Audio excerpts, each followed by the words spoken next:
One of the reasons you're here is you mentioned that you had herniated discs in your lower back. Left, I can see that.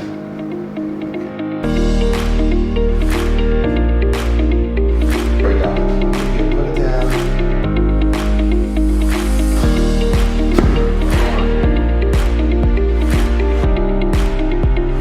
Shake it all out, head back, head back.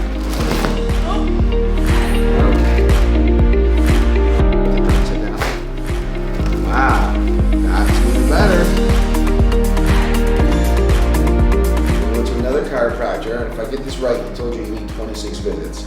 So part of what differentiates what we do is we don't give people these long treatment plans. Usually we give people 30-visit treatment plans. So 8 to 10 visits, more than enough to address the most common symptoms. So just quickly tell the camera what brought you in here, like as far as what hurts you today.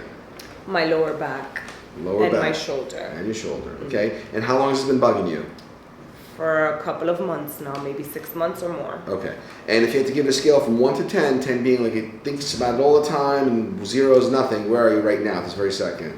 5. 5. Okay, so we're going to do an assessment, we're going to do a treatment, and we're going to see how you're doing. So the MRI was how long ago? A couple of years ago.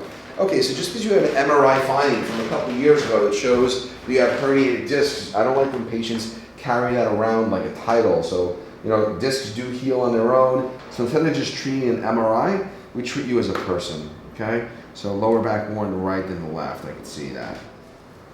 So MRI is most useful to me within the last year, okay? But if an MRI is 3 or 4 years old, it's better than not having any information, but you know, I wouldn't treat off an MRI. Not that I ever treat off an MRI, it's just one piece of information that helps us better treat what's going on with the patient.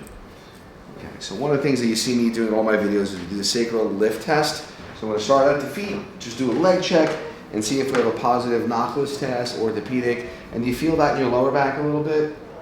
A little bit. Where? Reach around, tell me where it hurts. Like Here? Left SI joint, okay. Okay, gotcha. So short leg, stay short. And then everything we do, I'm going to have you lift that right leg as high as you can in the air from the butt. Lift it up, but keep the leg straight, put it down. No one gets this right. Everyone does it the same way. Lift it straight up. There we go. Okay, good. Put it down. And now the opposite leg. Lift it up. Put it down. Which one's easier? Which one's harder? The right side is actually harder than Do it again so the people watching at home can see. Right side and then do the left side. Yeah, you can see the difference. The left side goes up a lot easier. Right side is a little more restricted.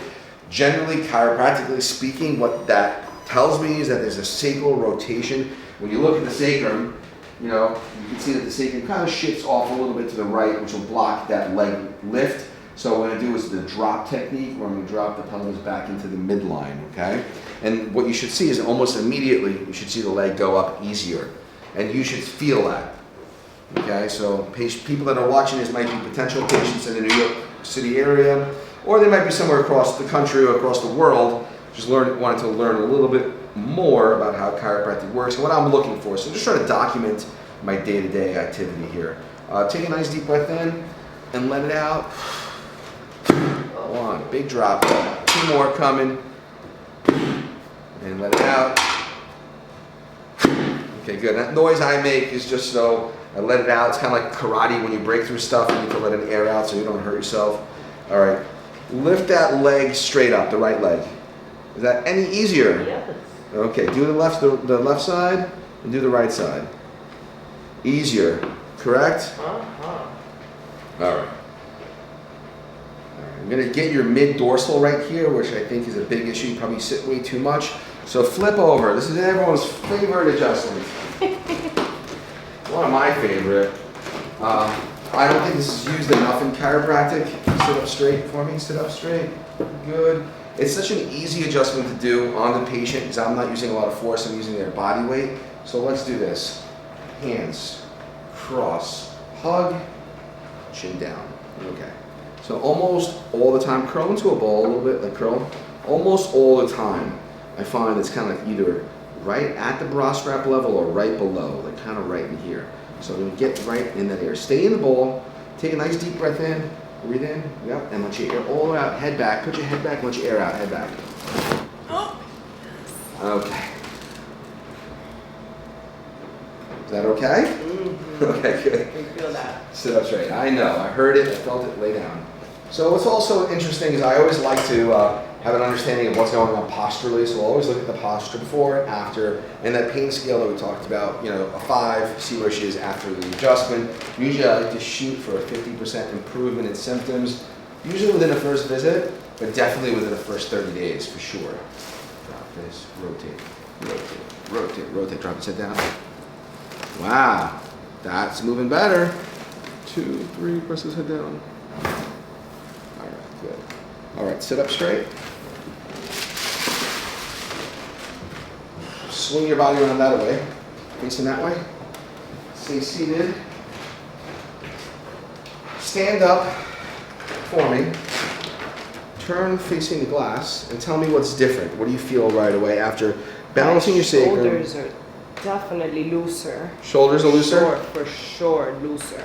Lighter? Yes. Shoulders back. So people watching that out there, this is an instrument that helps, I like to use the word seal in the adjustment or really chin back.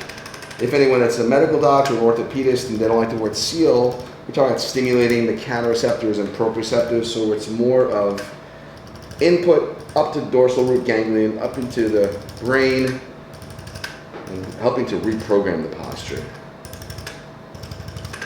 Good. A lot of these proprioceptors in the SI joints, a lot of proprioceptors in the hips, so that just stimulates the body, gets things like a reminder. Okay, turn around. Now, you're a 5. Where are you after that simple adjustment? I'm at a 3, actually. All right, so that's an improvement. So that's a quick, cursory adjustment. We didn't really look at her feet. We didn't look at her knees, ankle, hip, shoulder like we usually do in most of our visits. But I just wanted to document this. It was a quick pop-in video. Next one will be a little bit more elaborate. If you have any questions, comments, or concerns, call me. We'll see you in the next video.